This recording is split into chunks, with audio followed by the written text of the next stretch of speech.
Tá bem, meu irmão? Obrigado. Da tua vez. Boa tarde. Vou quebrar todo o protocolo aqui.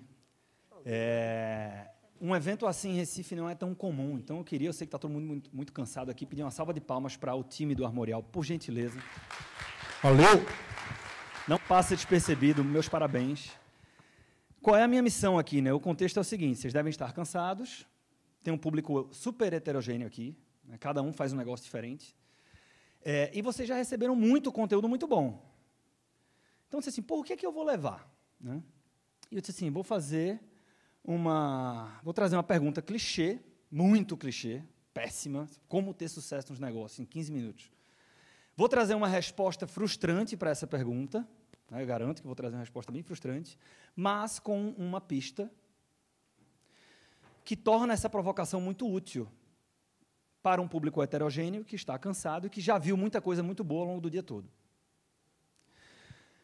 Para falar de como, e falando de qualquer medida de sucesso que a gente possa ter lá na Empreender Dinheiro, que é a empresa da qual eu sou fundador, eu preciso minimamente explicar o que é que a gente faz, né, a título de alinhamento. E aí eu entro nessa visão da resposta dessa pergunta clichê aqui, que é como é que a gente faz para ter sucesso nos negócios. Bem, a gente veio ao longo do tempo, eu empreendo com a educação financeira no Brasil há 10 anos. E a gente veio ao longo desse tempo desenvolvendo isso aqui que a gente chama de ecossistema, né? Existem outras marcas que participam desse ecossistema, não estão todas aqui, mas ele nasce a partir de algumas convicções. A primeira delas é que a gente sempre acreditou que, usando a ferramenta da boa educação financeira, pessoas comuns, como o Bruno e eu, podemos ter sucesso financeiro e, consequentemente, uma vida melhor. Ponto. Sendo que, para que eu ajude o Bruno na vida financeira dele, ou como é teu nome aqui? De terno? Ou a Tati, para que eu ajude a Tatiane, as soluções da Tatiane ou Tatiana? Tatiana, muito provavelmente, dentro do planejamento financeiro dela, são diferentes das soluções que são mais adequadas para o Bruno. Então, uma das nossas crenças muito fortes sempre foi a seguinte: se eu representar exclusivamente uma marca no mercado financeiro, isso é equivalente a afirmar que eu não consigo apresentar as melhores soluções financeiras para os meus clientes. Porque a nossa vida financeira é muito complexa. Às vezes ela envolve crédito, às vezes seguros, às vezes previdência, às vezes investimentos, às vezes orçamento que não está sob controle. E é impossível que uma única instituição tenha as melhores soluções para todas essas dores o tempo inteiro, por maior que ela seja. Então, com essa convicção, com essa crença, a gente chega nesse ecossistema. E aí, passando rapidamente por ele, né? Eventualmente, eu tenho uma boa renda, mas puta merda, eu já vi 200 cursos, eu já vi o Leandro Trajano, o Saulo Godoy, o Arthur e tal, Primo Rico, quem você quiser. Eu não consigo organizar a porra do dinheiro que entra com o dinheiro. É confuso para mim, isso não é natural para mim. Então, a gente usa tecnologia para integrar... Como é teu nome? A integrar as contas bancárias do Antônio e onde quer que a tua conta bancária esteja. Eu trouxe algumas fintechs aqui, mas todos os bancos estão aqui. E, com essa tecnologia, a gente conseguia ajudar o Antônio a controlar os números dele sem esforço, a organizar esses números de uma forma que eu consigo bater o olho e falar, pô, estou entendendo o que é está acontecendo. Assim, que, às vezes, o Antônio ele tem o orçamento dele sob controle, mas, quando ele vai investir, ele investe muito mal. Não porque ele não entende mercado financeiro, mas porque a estrutura, sobretudo de varejo, de como a gente aconselha as pessoas a investirem no Brasil é muito ruim. Normalmente, é um modelo onde eu sou remunerado a depender do produto que eu te apresento, baseado em comissão. Você acha que a assessoria é gratuita, quando na verdade não é. Então, tem todos esses problemas. Então, a gente oferece a experiência de ajudar o Antônio, não só no modelo que é o que vigora nos Estados Unidos e que está ganhando popularidade, é como o Saulo faz, que ele estava aqui mais cedo, que é do FII fixo, único e transparente, mas também numa abordagem multiplataforma. Pode ser que para a Tati faça mais sentido o BTG, enquanto que para o Bruno é XP. São duas perguntas para entender onde que você se sente mais confortável e qual corretora de valores ela oferece o melhor para você, dado o seu contexto de vida. Então, em investimentos, a gente tem várias corretoras, algumas estão aqui, e crédito e seguros é o seguinte: às vezes meu orçamento está sob controle, às vezes eu estou lá formando patrimônio, mas eu compro um imóvel da Mariana no lançamento, sem nenhum planejamento, e puta merda, eu comprometi todo o resto, né? Porque tomei uma decisão descompassada com minha realidade patrimonial. E aí tem uma coisa, na maioria das vezes, a gente não consegue comprar, né? Isso aqui é expansão patrimonial, veículo, imóvel e outras coisas. Eu não consigo comprar tudo à vista. Então, como é que a gente toma crédito? Na maioria das vezes é o seguinte, eu tenho conta bancária, você tem conta bancária onde? No Banco do Brasil. Então, vou usar o Banco do Brasil como exemplo. Ele está aqui, inclusive. Está aqui, ó. Se eu tenho um relacionamento no Banco do Brasil, como é que eu tomo crédito? Eu preciso de um financiamento imobiliário de R$1 milhão. Eu vou lá no Banco do Brasil e digo o seguinte, estou precisando de um financiamento.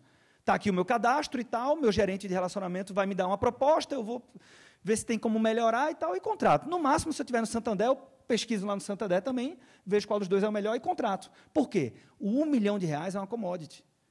O meu R$1 milhão vindo do Santander ou do Banco do Brasil é R$1 milhão do mesmo jeito. Então, eu quero contratar R$1 milhão aonde? Onde eu pago menos juros. Então, o que é que a gente faz? A gente usa a tecnologia aqui para... Como é seu nome? Eu pego a Natália aqui, ela tem uma demanda de contratar um financiamento imobiliário de R$1 milhão, a gente pega um pré-cadastro dela e faz uma pesquisa simultânea em 52 instituições financeiras. Os maiores bancos, os bancos menores, as fintechs mais desejadas, e a gente traz as 3 melhores propostas para aquele R$1 milhão para a Natália. E é muito comum, quando a gente faz isso, a gente conseguir fazer com que a Natália contrate o mesmo R$1 milhão pagando menos juros. Por vários motivos, um deles é o seguinte, se eu não tenho relacionamento com a Natália ainda, eu sou uma instituição financeira, para mim tem muito valor passar a ter. Então, isso aqui é para crédito. E a última coisa aqui, seguro. Isso aqui é muito legal, né? Quantos de vocês têm filhos aqui? Só para eu entender. Beleza, obrigado. Então, ó, por que eu fiz a pergunta dos filhos? Um bom planejamento financeiro, ele deveria passar pela análise da necessidade de proteções. Qual é a minha estrutura de seguros? Isso muda de pessoa para pessoa. Se eu já tenho um patrimônio de 200, 300, 500 mil ou mais ou não, se eu tenho filhos ou não, se a renda da família depende de mim ou não, se eu sou casado ou não, qual é o regime. Então, tudo isso impacta em qual é a minha estrutura ideal de seguros. Sendo que, de novo, a nossa crença. Se eu represento só uma marca, por melhor que ela seja, eu não vou entregar a melhor experiência. Então, o que é que a gente faz? A gente tem o convênio com 12 seguradoras, eu coloquei algumas aqui, e eu vou trazer um caso real aqui, para ilustrar isso, e aí depois eu vou para a pergunta clichê e a resposta frustrante que eu prometi. Então, esse aqui é um caso prático de um cliente, eu analisei todas essas seguradoras aqui, e disse o seguinte, olha, você precisa dessas 3 proteções. Uma pólice de seguro, ela pode ter várias coberturas dentro. Então, imagina que eu vou aqui fazer uma pesquisa com até 12 seguradoras, eu tenho um cliente X que ele tem aqui a necessidade de 3 coberturas. A gente não vai pesquisar apenas em qual seguradora é mais barato contratar esse seguro. Eu vou fazer uma pesquisa por cobertura. Sendo que isso traz uma complexidade. Por quê? Eventualmente, a Prudential, como exemplo, a primeira cobertura é mais barata lá. Sendo que a Prudential só topa me vender essa cobertura se eu contratar a cobertura número 2 lá também. E a cobertura número 2 na Prudential é caríssima, então não dá para usar a Prudential, então tem que ir volta. A gente faz essa análise combinatória com a tecnologia para fazer o que a gente chama de leilão de proteções e chega na estrutura personalizada de seguros para a Natália. Lembrando que, assim como no crédito, a cobertura é uma commodity. Muitos de vocês aqui devem ter carro, você tem um seguro para o carro. Tem lá, ó, se der PT, perda total, você vai receber R$100 mil. Se teu carro tiver perda total, R$100 mil pagos pela Porto Seguro ou pela Mafra, é R$100 mil do mesmo jeito. Então, se eu consigo fazer com que você tenha a cobertura que você precisa pagando menos, golaço. Então, a gente faz isso, nesse caso prático aqui, esse cliente aqui teve uma economia para ter as mesmas coberturas de R$250 mil. Isso é bem comum. O prêmio mensal, a economia, quando você faz o leilão de proteções, fica em torno de 20% a 40%, às vezes mais, né? Sendo que é uma combinação, nesse caso, de Icatu com MAG, que era Mongeral. Beleza, isso é um pouco do que a gente faz. Por que eu trouxe esse exemplo, né, do leilão de proteções? Por que eu mostrei tudo isso? Pô, se para ter a melhor solução financeira para o Pablo, eu tenho que fazer uma combinação de 2 seguradoras, às vezes 3 seguradoras, eu estou reforçando a nossa crença de que, se eu represento com exclusividade uma única marca no mercado financeiro, isso é o mesmo que dizer que eu não vou conseguir entregar as melhores soluções financeiras para os meus clientes. Aí eu paro aqui e venho para cá. Como é que eu vou ter sucesso nos negócios? Minha resposta frustrante para isso aqui, que apesar de ser frustrante, era muito sincera, eu não tenho absolutamente nenhuma ideia, né? no auge dos meus 34, eu sou um moleque, eu não tenho nenhuma pretensão de dizer como é que a gente faz para ter sucesso nos negócios. E ainda é pior, porque a gente é muito atraído por esse negócio de quais são as estratégias para ter sucesso, né? Ou seja, o comportamento. E se você se aprofundar na boa literatura sobre empreendedorismo, a gente percebe que é muito difícil diagnosticar isso. Porque tem muita gente otimista que fracassa. Tem muita gente disciplinada que fracassa.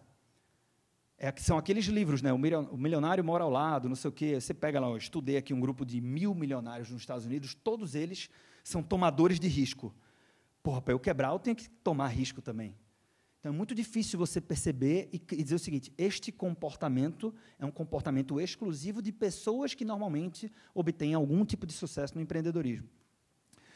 Sendo que, e aqui vai minha reflexão, eu tenho uma pista. E que pista é essa?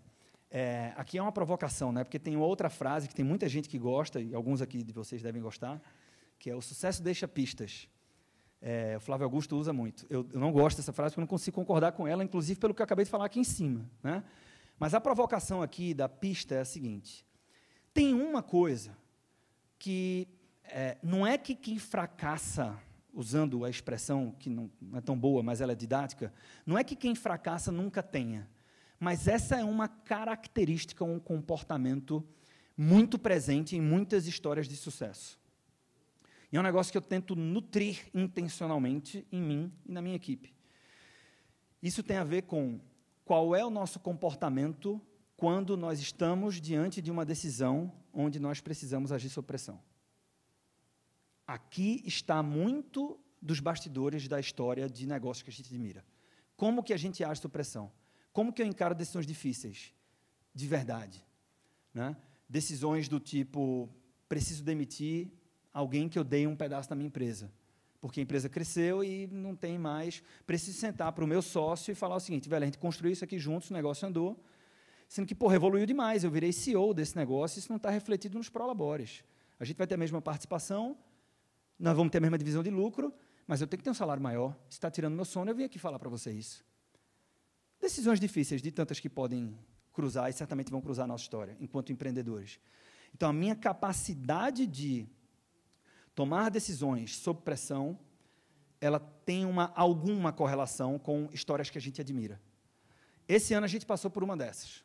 Né? Uma corretora de valores, que todos aqui conhecem, botou um cheque na mesa de 9,5 milhões para comprar 0% da nossa empresa, olha só, para a gente ser exclusivo deles. Isso, para a gente, era um negócio relevante, para cacete. Isso foi para a reunião do sócio. E aí vem a minha pista. Não tem curso para tomar decisão sob pressão. Aqui que está o problema. Se tiver, eu passo agora, eu quero saber qual é. Não tem curso, né? Ou seja, eu não consigo me antecipar. Como é que eu vou reagir a um assalto? Você pode falar o que você quiser, só na hora do assalto você vai saber. E vai mudar muito, se a mulher está do lado, se ela está grávida, se teu pai está do lado, se você está sozinho, muda, teu filho está contigo. Então, assim, é pouco previsível como é que eu vou agir quando realmente eu estiver num ambiente sob pressão. Mas tem uma coisa que me ajuda a tomar decisões coerentes, e essa coisa é o seguinte, é ter clareza do que é que eu sou e o que eu não sou. O que é que eu acredito e o que eu não acredito. Qual é a essência da sua empresa? Que pode parecer um negócio mega filosófico, e talvez seja, mas ele tem uma repercussão muito prática. Porque essa clareza do que é que a gente acredita e o que é que a gente não acredita vira cultura, que vira política de gente, que vira modelo de negócios, que vira produto. Então, na hora que chega uma puta proposta na gente, que a gente olha, que nos faria muito bem, que o fluxo de caixa ia agradecer, porque quem manda é o caixa, sendo que isso fere uma crença de que se eu represento uma única marca, eu não vou conseguir oferecer o melhor para os meus clientes, então talvez não seja por aqui que a gente vai seguir.